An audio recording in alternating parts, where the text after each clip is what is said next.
1999, I submitted a dissertation manuscript, and I passed it, by the way, at Graduate School of Law in Kyoto University. The title is Knowledge and Power, Personal Documentation in the Philippines, Malaysia, and Japan. So I studied personal documentation systems, meaning ID systems, identification systems, passports, birth certificates, and so on. So this actually relates very closely to what you have presented. Everything is now reduced to a binary. The war now is in the war of information.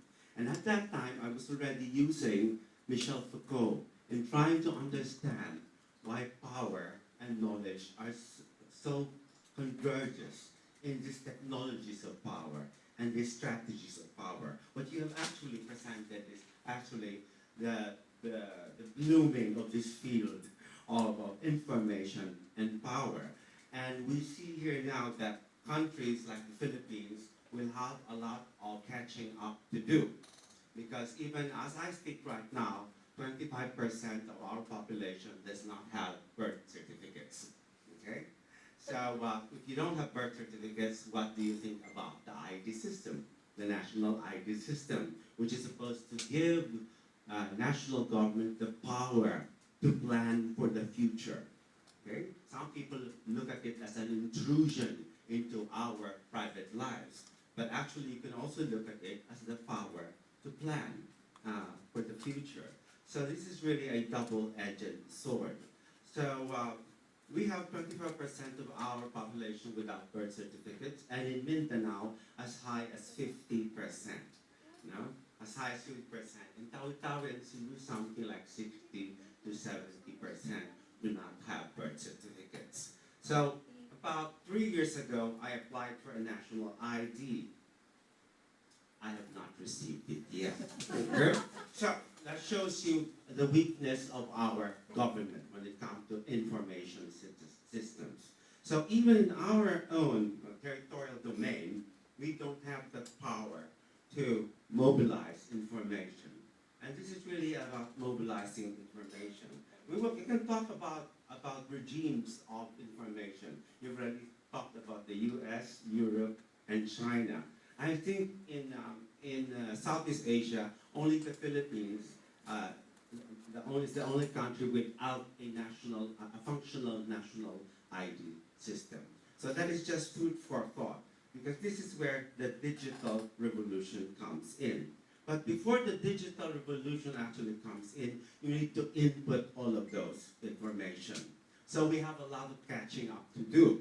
And of course, we still have a lot of debate because the left does not like to have our information in computers, and the right would, of course, want to know where everybody lives, no? So that they can easily kill people they want to kill, right? So we are now in this divide ourselves. What do we do with information in our society? Before we can even go to this lofty debate that you have just presented to us.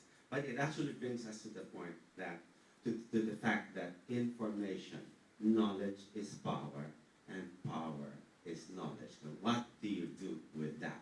It's a double-edged sword. I call it a double-edged knife. And like any knife, it can carve images of saints, but it can also kill. Okay? So it's up to us to make sure that it keeps on carving potatoes and other salads rather than killing people. And a strong state doesn't mean that it is an authoritarian state. Yeah? We have to show you that connection there, because a lot of the states in Europe are actually quite strong, but not all of them are authoritarian. There are some, right? The United States is not authoritarian at all, but it's also a very loose state when it comes to managing its information system. So what we have heard today offers us some food for thought as to where we want to bring our society, because even at the level of information, we still have a lot to go. And with that, I would like to end this closing remarks, a rather long closing remark, with a congratulatory note to you, because you have enlightened us when it comes to the importance of information and the importance of the digital revolution and how it actually affects it. But before I close, I have just one last anecdote. In January of last year, I applied for a credit card. Then I knows this very well. And it took me 6 months before I could get that credit card because they could not seem to ascertain my business address. So even at that level, I